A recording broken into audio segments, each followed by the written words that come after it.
Karibu ndugu mtazamaji na msikilizaji wa chaneli hii ya IMS Tanzanian Western Field. Leo tutakuwa na mada moja yenye kichwa kinachosema dhehebu jipya halihitajiki au madhehebu mapya hayahitajiki. Hii ni mada inatoka katika kichwa kidogo kwenye sura ya 4 ya kitabu cha Matukio ya Siku za Mwisho. Hii ni kichwa kidogo kwenye kitabu hicho ambacho kimezaa utata. Kimezaa utata katika mazingira gani? Sisi kama Waadventista wa Sabato wana matengenezo IMS tunapotangaza kwamba katika historia ya kanisa la Waadventista wa Sabato kulitabiriwa mtengano ambao ungezaa makundi mawili ya Waadventista wa Sabato, waaminifu na wasio waaminifu. Hivyo wale ambao wako ndani ya mfumo wa kanisa la Waadventista wa Sabato ambao hawako katika kundi la IMS wanadai kwamba wanatumia kichwa hiki kilichomo ndani ya kitabu cha Matukio ya Siku za Mwisho, wanatumia kichwa hiki kidogo kusema kwamba nabii alionya madhehebu mapya hayahitajiki. Sasa siku ya leo ni mwendelezo wa kuona hoja tata ambazo zinawafanya watu wasijiunge na kundi sahihi la wana matengenezo. Somo lililopita tulijifunza kuhusiana na hoja ya inayodai usiliite kanisa la Mungu Babeli, na tuliona matumizi sahihi ya hoja hiyo yakoje. Leo tutaona matumizi sahihi ya neno hili kwamba madhehebu mapya hayahitajiki. Swali la kujiuliza, Ellen White alimaanisha nini aliposema kuhusu shirika jipya, au alipokuwa akizungumzia kwamba shirika jipya, au alipokuwa akizungumzia dhehebu jipya halihitajiki? Alimaanisha nini? Alimaanisha nini aliposema kwamba new denomination au new organization au reorganization haitakiwi? Kitabu cha manuscript ya 129 ambayo iliandikwa mwaka 1905 inasema hivi: Bwana ametangaza kwamba historia ya zamani itarudiwa tunapoingia katika kazi ya kufunga.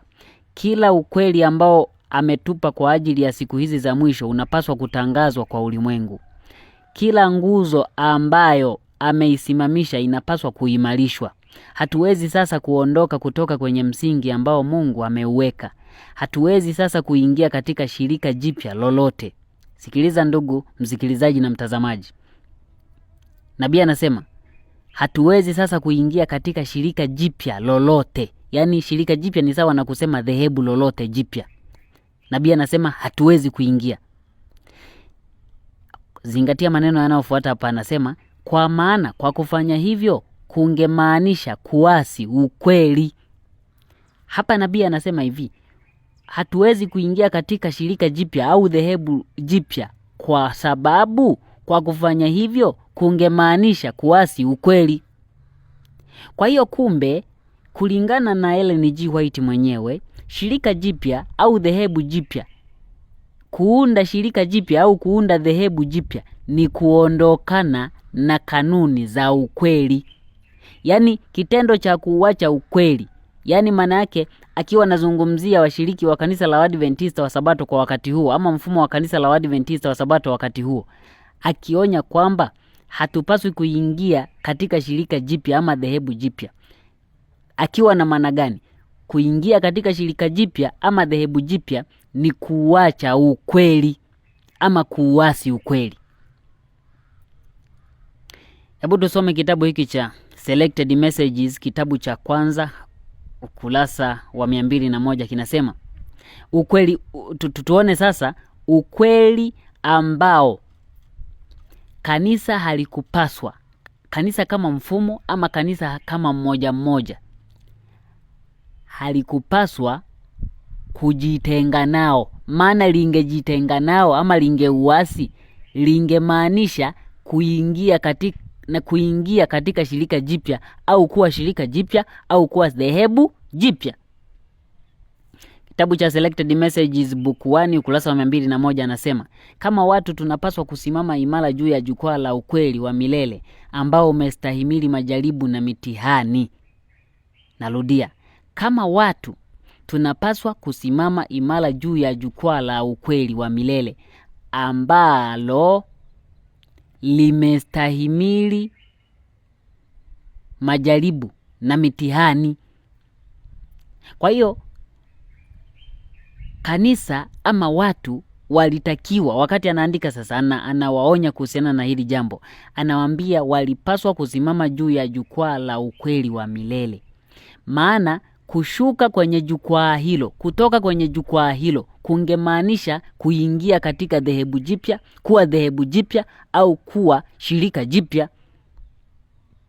Anaendelea anasema tunapaswa kushikamana na nguzo za hakika za imani yetu. Kanuni za ukweli ambazo Mungu ametufunulia ndizo msingi wetu wa ukweli pekee. Ndizo zilizotufanya kuwa tulivyo. Kupita kwa wakati hakujapunguza thamani yake. Ni juhudi ya daima ya adui kuondoa kweli hizi kutoka mahali pake na kuweka mahali pake nadharia za uongo. Ataleta kila kitu anachoweza ili kutekeleza mipango yake ya udanganyifu. Lakini Bwana atainua watu wenye utambuzi mkali ambao watazipa kweli hizi nafasi yake sahihi katika mpango wa Mungu. Kwa hiyo nukuu ya kwanza tuliokwisha kuisoma ya manuscript ya 129 mwaka 1905 inatuambia kwamba kuwa shirika jipya au kuwa dhehebu jipya ni kuasi ukweli. Halafu sasa onyo linatolewa kwa mtu ili asiingie katika shirika jipya au asiwe dhehebu jipya ama kanisa ili lisije kuwa dhehebu jipya ama shirika jipya.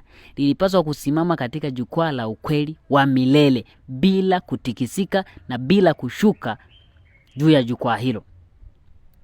Kwa hiyo kumbe shirika jipya humaanisha kuondoka kwenye ukweli. Shirika jipya sio kuanzisha muundo wa uongozi mwingine, bali kuwa shirika jipya au kuwa dhehebu jipya ni kuondoka kwenye ukweli. Katika nukuu hii hapa tuone, inatoka kitabu cha Selected Messages, kitabu cha kwanza ukurasa wa 204. Tuone sasa namna nyingine ambayo ilielezwa na nabii mwenyewe ya kuwa dhehebu jipya au shirika jipya. Maana kuna wakati tunafika tunatumia nukuu ili kutetea hata uasi. Hebu tuone nabii alimaanisha nini alimaanisha nini akiwa anazungumza kanisa lisije likawa dhehebu jipya, ama hatupaswi kuwa shirika jipya, kuingia katika shirika jipya. Alimaanisha nini? Hapo mwanzoni tumekwisha kuona alimaanisha kuuasi ukweli. Kitabu cha Selected Messages book 1 ukurasa wa 204 kinasema, adui wa roho za watu amekuwa akitafuta kuleta wazo kwamba matengenezo makubwa yangetokea miongoni mwa Waadventista wa Sabato, na kwamba matengenezo hayo yangekuwa katika kuacha mafundisho yanayosimama kama nguzo za imani yetu na kuingia katika mchakato wa kujipanga upya. Kujipanga upya hapo kwa Kiingereza amesema reorganization. Hebu tuone. Anaendelea anasema, kama matengenezo haya yangetokea, matokeo yangekuwa nini? Kanuni za ukweli ambazo Mungu katika hekima yake amelipa kanisa la masalio zingetupiliwa mbali. Nukuu inazungumzia matengenezo ambayo angeyashinikiza adui wa roho yaingie ndani ya kanisa, na matengenezo hayo yangekuwa ni kutupilia mbali hekima ambayo Mungu amelipatia kanisa la masalio. Sasa anaendelea, matengenezo haya ya kutupilia mbali hekima aliyotoa Mungu yangekuwa ni nini? Dini yetu ingebadilishwa. Yaani ufafanuzi ni kwamba, ama maelezo ya ziada, adui wa roho alikuwa amedhamiria kuingiza matengenezo ndani ya kanisa. Kanisa gani? La Waadventista wa Sabato. Na matengenezo hayo ambayo angeyaingiza ni ya kuachana na hekima ambayo Mungu amelipatia kanisa la masalio. Na matokeo ya adui kufanikisha kwa hekima hii ya Mungu ndani ya kanisa ingekuwa ni nini? Matokeo yake dini ya Waadventista wa Sabato ingebadilishwa. Naendelea kusoma. Kanuni za msingi ambazo zimeiunga mkono kazi kwa miaka 50 iliyopita zingehesabiwa kuwa ni kosa. Halafu anasema shirika jipya lingeanzishwa. Vitabu vya utaratibu mpya vingeandikwa. Mfumo wa falsafa ya kiakili ungeanzishwa. Waanzilishi wa mfumo huu wangeingia katika miji na kufanya kazi ya ajabu. Bila shaka Sabato ingepewa umuhimu mdogo pamoja na Mungu aliyeiumba. Hakuna kitu kingeruhusiwa kusimama katika njia ya harakati hii mpya. Viongozi wangefundisha kwamba wema ni bora kuliko uovu, lakini Mungu akiwa ameondolewa. Wangeweka tumaini lao katika nguvu za kibinadamu ambazo bila Mungu hazina thamani. Msingi wao ungejengwa juu ya mchanga na dhoruba na tufani vingefagilia mbali jengo hilo. Sasa sikiliza ndugu msikilizaji na mtazamaji. Ni kwamba Ellen G. White anaeleza hapa namna ambavyo mfumo ule ule wa kanisa unaweza ukawa dhehebu jipya ama unaweza ukawa shirika jipya kwa kuachana na ule ukweli. Alitabiri kwamba adui wa roho alikuwa amedhamiria kuleta matengenezo ndani ya kanisa la Waadventista wa Sabato. Na matengenezo hayo ya kuachana na ukweli. Na matokeo ya kuachana na ukweli, dini ya Waadventista wa Sabato, dini ya kanisa la Waadventista wa Sabato ingebadilishwa na shirika jipya lingeanzishwa. Hapa anaposema shirika jipya lingeanzishwa ama dhehebu jipya, tunaweza tukatumia shirika, tunaweza tukatumia neno dhehebu. Anaposema shirika jipya ama dhehebu jipya lingeanzishwa, kutokana lingeanzishwa kwa namna gani? Lingeanzishwa si kwa kutengana, bali kwa kubadilishwa kwa dini. Nirudie maelezo haya. Ni kwamba Ellen G. White akiwa anazungumzia shirika jipya ama dhehebu jipya katika muktadha huu, anamaanisha kwamba mfumo huo wa kanisa la Waadventista wa Sabato ungebadilika na kuwa dhehebu jipya ama shirika jipya kwa kuachana na ukweli. Maana dini imeshabadilika tayari, sio ile ya mwanzo. Mfumo ni ule ule lakini dini imebadilika. Kwa hiyo dhehebu jipya au dini mpya kwa mujibu wa Ellen G. White ni dini kubadilika ama imani kubadilika, sio mtengano kwamba watu fulani wameachana na mfumo huu, wameenda kuwa mfumo mwingine unaojitegemea ndio wamekuwa dhehebu jipya au shirika jipya. Hapana. Hata kama hakuna mtengano wowote, mfumo mzima ukibadilisha imani, ukabadilisha dini, maana yake ni kwamba mfumo mzima umegeuka, umekuwa shirika jipya ama dhehebu jipya.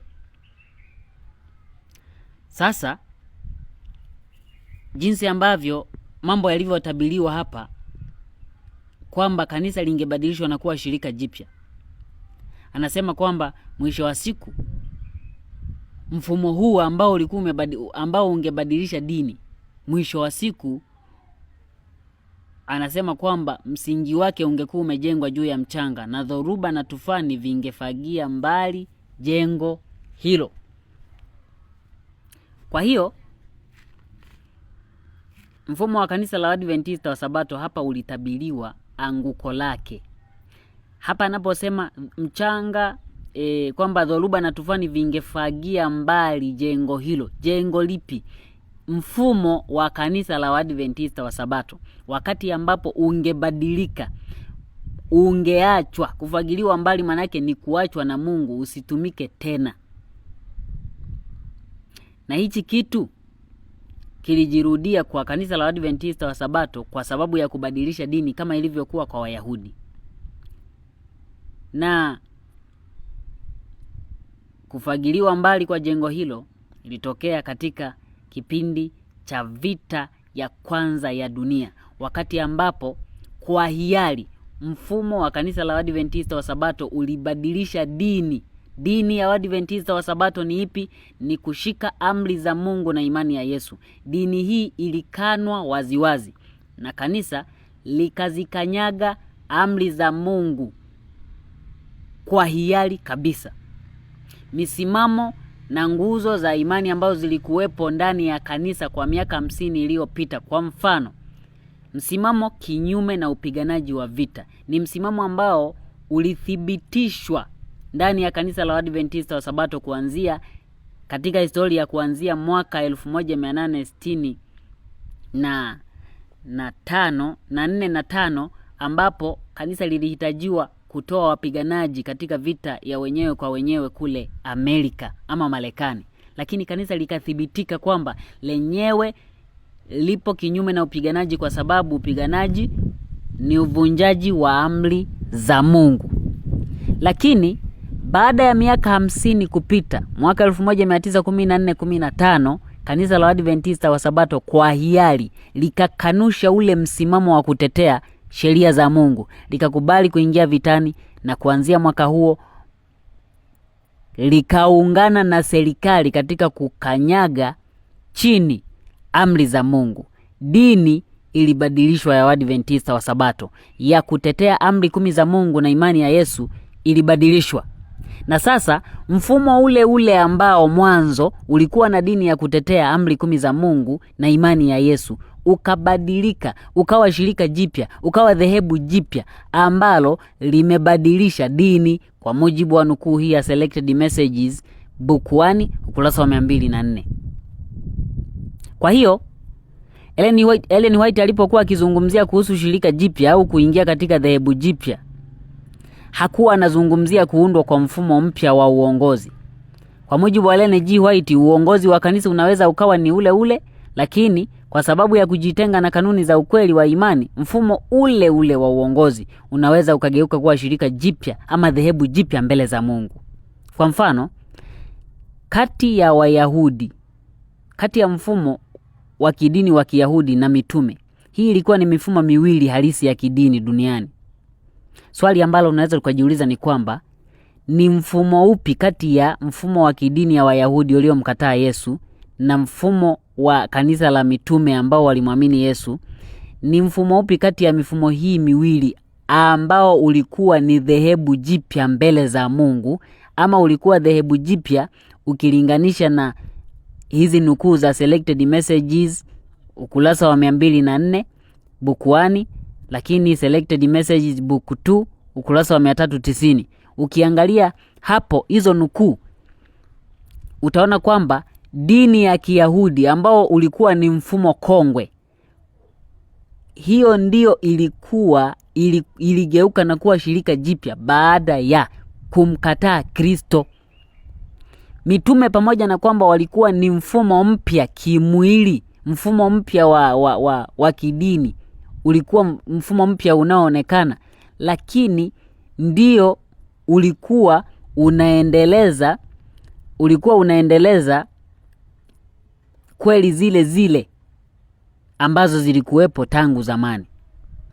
Mitume wasingehesabika kuwa mfumo mpya kwa sababu wao walikuwa wanaendeleza misingi ya imani iliyokuwepo tangu zamani. Lakini Wayahudi ambao walikuwa na dini ya Mungu mwanzoni, wakimwamini Mungu, baada ya kumkataa Kristo, baada ya kukataa kweli, baada ya kuikataa kweli, wanageuka wanakuwa shirika jipya, wanakuwa dhehebu jipya mbele za Mungu ambalo limebadilisha dini ya kweli. Kwa hiyo kwa mujibu wa Ellen G. White, hatupaswi kuingia katika shirika jipya ama dhehebu jipya, akimaanisha hatupaswi kuiasi kweli. Katika kanisa la Kiyahudi mtengano ulitokea na mfumo mwingine halisi wa mitume uliundwa ili kuiendeleza kazi ya Mungu. Hata Ellen White, pamoja na kusema kwamba madhehebu mapya hayahitajiki, bado alitabiri kanisa la Waadventista wa Sabato lingeshushwa kuzimu na mtengano ungetokea wa kanisa na makundi mawili kutokea. Matokeo ya mtengano huo ungekuwa ni makundi mawili ya Waadventista wa Sabato kutokea, kama ambavyo makundi mawili ya Wayahudi yalivyotokea baada ya kugawanyika, wengine wakimwamini Yesu na wengine wasimwamini Yesu. Mtengano unatokea kwa sababu gani? Kwa sababu mfumo au shirika ambalo lilikuwa limekabidhiwa na Mungu kweli zote limegeuza dini, limegeuza imani. Kwa hivyo Mungu anawasambalatisha, wanagawanyika makundi mawili, ili wale walio tayari kumtii Mungu wawe peke yao na wale ambao wamechagua njia ya kumuasi wabaki peke yao. Hebu tuone unabii huu wa kanisa la Adventista wa Sabato wa Ellen G. White, wa kanisa la Adventista wa Sabato kushushwa mpaka kuzimu. Maana yake ni kuachwa na kuachwa gizani. Kitabu cha Review and Herald Agosti 1, 1893 anasema kuhusu wale wanaojivunia nuru walionayo lakini wakashindwa kutembea katika nuru hiyo. Kristo anasema, lakini nawaambia itakuwa rahisi zaidi kwa Tiro na Sidoni siku ya hukumu kuliko kwenu. Na wewe Kapernaumu, ndani ya mabano wa Adventista wa Sabato, ambao wamepewa nuru kubwa, uliyetukuzwa mpaka mbinguni, kwa upande wa mapendeleo utashushwa mpaka kuzimu. Yani hapa hajaficha chochote. Anasema na wewe Kapernaumu, kwenye mabano wa Adventista wa Sabato, utashushwa mpaka kuzimu.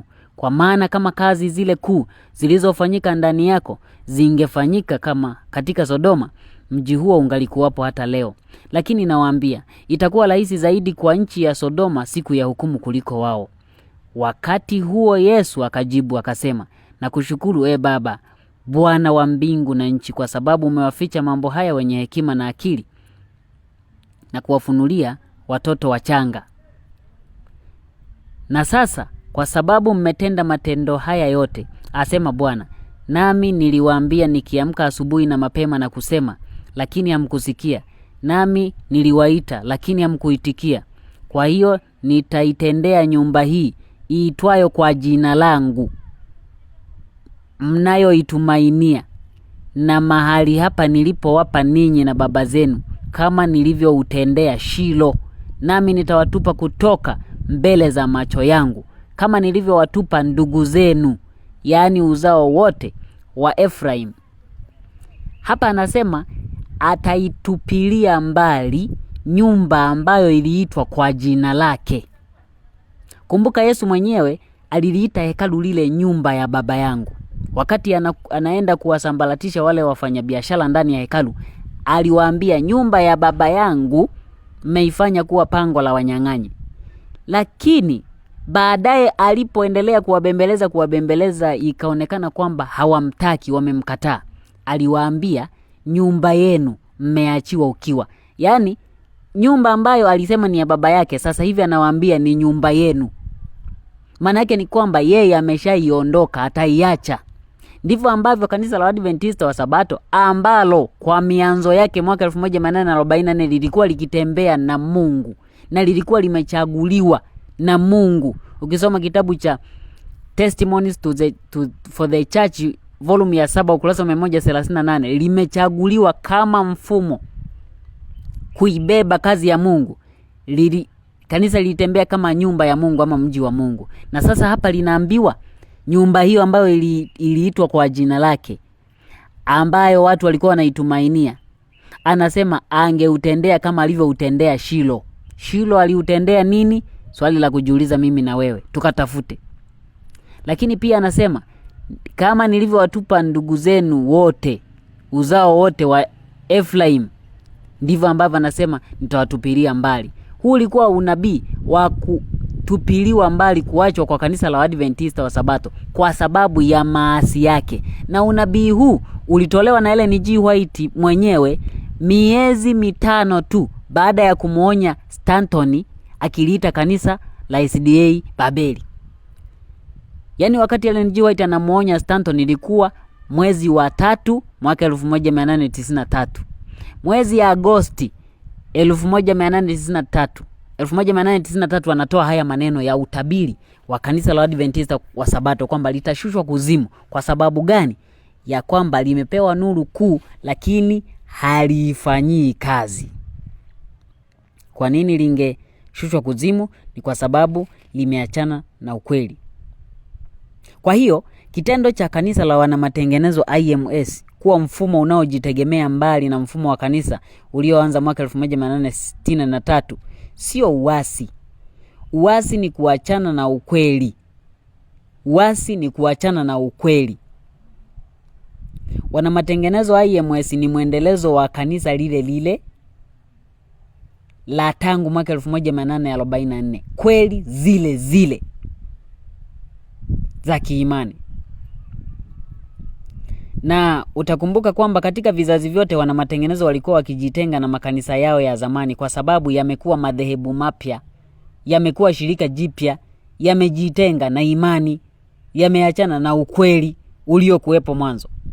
Kwa hiyo wanamatengenezo hawakuwa na lengo la kuanzisha kanisa lingine jipya ama mfumo mwingine mpya, bali iliwalazimu kutengana na ndugu zao ili wawe huru kuutii ukweli. Tusome kitabu cha Tumaini la Vizazi Vyote, Desire of Ages, ukurasa wa 232. Kinasema hivi: hivyo Yesu akaamua kujitenga kutoka Yerusalemu, kutoka kwa makuhani, kutoka kwa wenye hekalu, kwa viongozi wa kidini na kwa watu waliofundishwa sheria, na akaligeukia kundi lingine ili kuutangaza ujumbe wake na kuwakusanya wale ambao wataipeleka mbele injili kwa mataifa yote. Hapa tunaona Yesu baada ya kukataliwa na Wayahudi alijitenga nao. Na ukumbuke Wayahudi walikuwa wametamkiwa ahadi nononono sana na Mungu kwamba hata waacha. Yesu wakati anajitenga nao, pengine waliendelea kujifariji kwa maandiko ya manabii ambayo kupitia manabii hao Mungu aliliambia taifa la Israeli kwamba hata liacha kamwe. Pengine waliendelea kujifariji na maandiko hayo ya manabii kwamba huyu mtu anajisumbua tu. Hili taifa ni la Mungu, amejitenga nalo, atajuta mwenyewe. Pengine walijifariji kwa maneno hayo. Tuendelee kusema, nasema kama vile ambavyo nuru na maisha ya watu vilikataliwa na mamlaka za kidini mnamo wakati wa siku za Kristo, ndivyo ambavyo vitu hivyo vimekuwa vikikataliwa katika kila kizazi kinachofuata baada ya pale. Historia ya Kristo, sikiliza vizuri hapa mtazamaji na msikilizaji. Historia ya Kristo kuondoka kutoka Yudea imekuwa ikirudiwa tena na tena. Imekuwa ikirudiwa tena na tena. Wakati wanamatengenezo walipohubiri neno la Mungu, hawakuwa na wazo la kujitenga kutoka katika kanisa lililokuwepo. Yaani kiufupi ni kwamba anasema wakati wanamatengenezo walipohubiri neno la Mungu, hawakuwa na wazo la kujitenga kutoka katika kanisa lililokuwepo. Sasa kama hawakuwa na haja ya kujitenga na kanisa lililokuwepo, kwa nini walifanya hivyo? Anasema hivi: lakini viongozi wa dini wasingevumilia nuru ile, na wale walioibeba walilazimika kutafuta kundi jingine la watu waliokuwa wana uhitaji ukweli. Kama ambavyo Yesu alihubiri ukweli, akautangaza ukweli, akausimamia ukweli, viongozi wa dini hawakustahimili huo ukweli, wakauchukia huo ukweli. Ndivyo ilivyo mlazimu aondoke kwao, awaache na nyumba ambayo ni hekalu, awaache na watu wao, awaache na mfumo wao, akatafute kundi lingine ambao lilikuwa tayari lina uhitaji ukweli. Nukuu inaendelea kusema, katika siku zetu hizi watu wachache miongoni mwa wale wanaodaiwa kuwafuata wanamatengenezo wanahimizwa na roho ile ile. Wachache huisikia sauti ya Mungu na wako tayari kukubali ukweli ukiwasilishwa katika muonekano wowote ule. Mara nyingi wale wanaofuata nyayo za wanamatengenezo wanalazimika kugeukia mbali na kuyaacha makanisa wanayoyapenda. Kwa hiyo zingatia na sikiliza vizuri hapa mtazamaji na msikilizaji. Kwa hiyo kuyaacha makanisa ama kuiacha mifumo ya makanisa ambayo mtu anaipenda sio uasi kama mifumo hiyo imeachana na ukweli. Na kuachana na mifumo hiyo sio kuanzisha dhehebu jipya. Maana dhehebu jipya kwa mujibu wa maandiko matakatifu, msingi wa kuanzisha dhehebu jipya tumeuona ni kuachana na ukweli. Sasa swali la kujiuliza tu ni kwamba Kwa mfano kanisa la Waadventista wa Sabato wana matengenezo IMS ambalo limetokea kama mfumo baada ya vita vya kwanza vya dunia. Na kanisa la Waadventista wa Sabato kama mfumo kuchukua msimamo lilipochukua msimamo wa kupigana vita. Sababu hiyo ya uvunjaji wa sheria ya Mungu ikafanya kanisa la Waadventista wa Sabato wana matengenezo iwe kanisa kama mfumo unaojitegemea ambao unaendelea kutunza utakatifu na utunzaji wa amri za Mungu.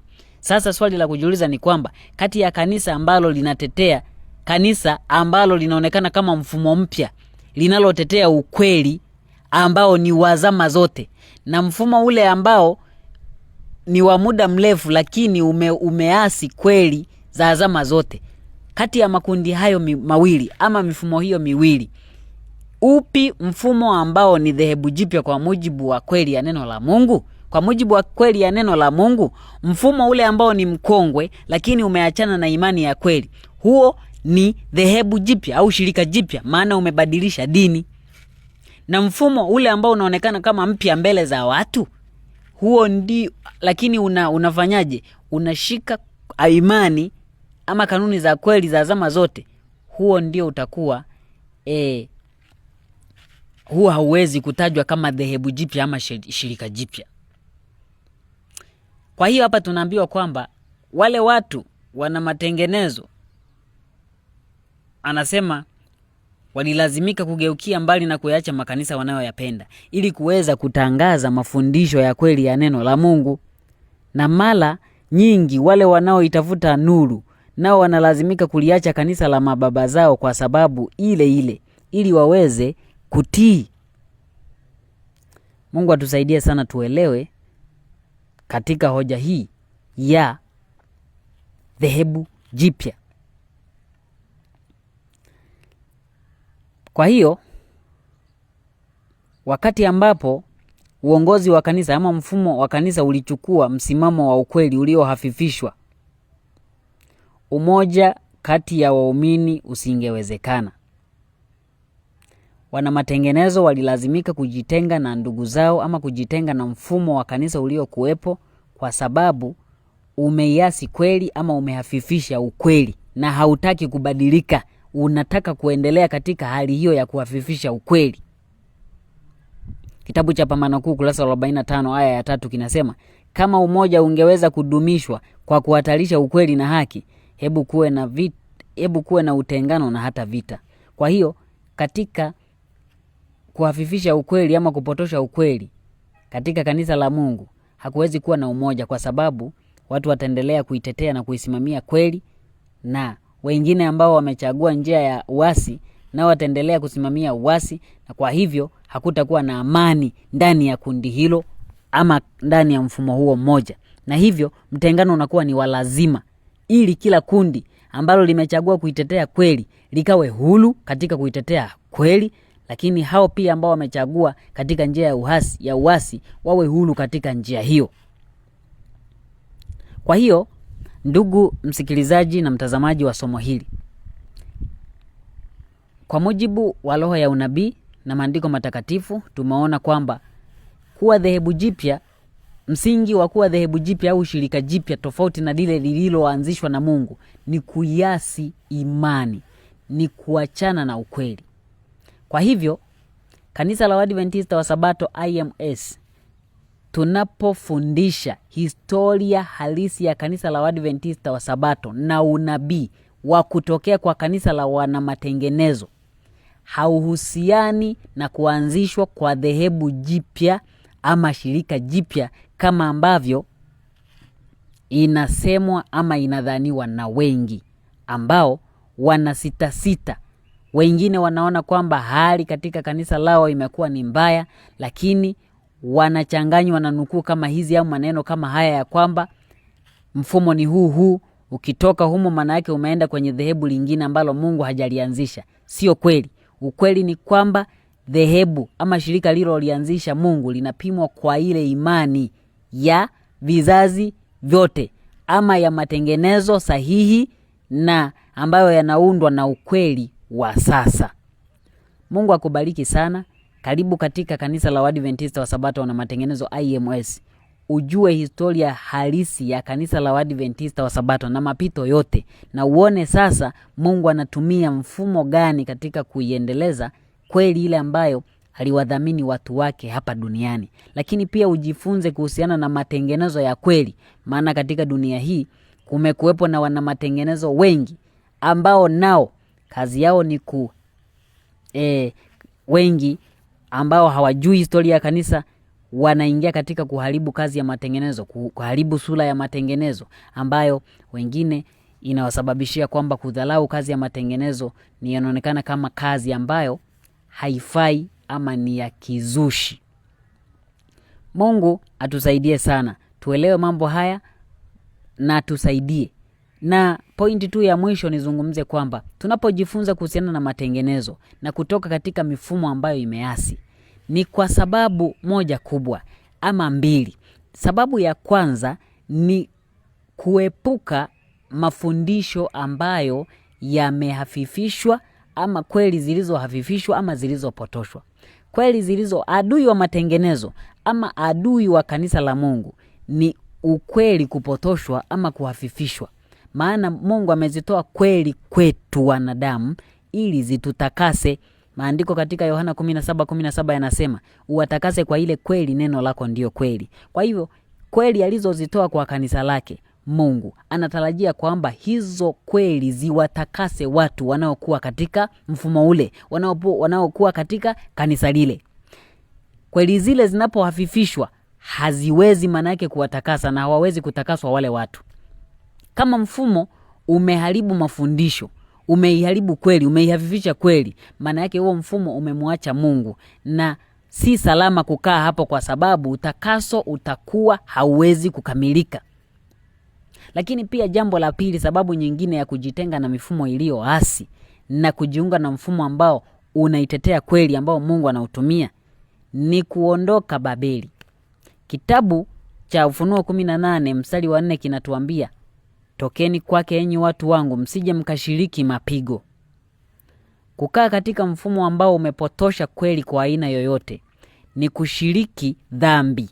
Maana mfumo ambao umehafifisha mafundisho, umepotosha mafundisho, ukweli, maana yake ni kwamba huo mfumo unasapoti dhambi ama unaunga mkono dhambi kwa namna moja ama nyingine. Hivyo ukiwepo wewe pale kama mshiriki, maana yake unashiriki dhambi zote za huo mfumo. Kwa mfano, nitatolea mfano, unatoa matoleo yale yanaenda kusapoti kazi ya mfumo huo. Kama kazi za mfumo huo zipo kinyume na huduma ambayo Mungu anataka kanisa lake lifanye, maana yake wewe umetia nguvu uasi, umetia nguvu dhambi, na hivyo kwa mujibu wa Ufunuo 18:4 utakuwa umeshiriki dhambi, na hivyo hutakosa kushiriki mapigo ya mfumo huo wa kibabeli. Mungu atusaidie sana kwa neema yake Kristo tuweze kuona ukweli huu na tuweze kuokolewa hatimaye katika nyakati hizi za mwisho. Bwana akubariki mtazamaji na msikilizaji. Karibu tena kwa somo lingine ambalo litatusogeza miguuni pa Kristo. Amina. Anatusihi, atuita kwa upole, usikawie rafiki, miaka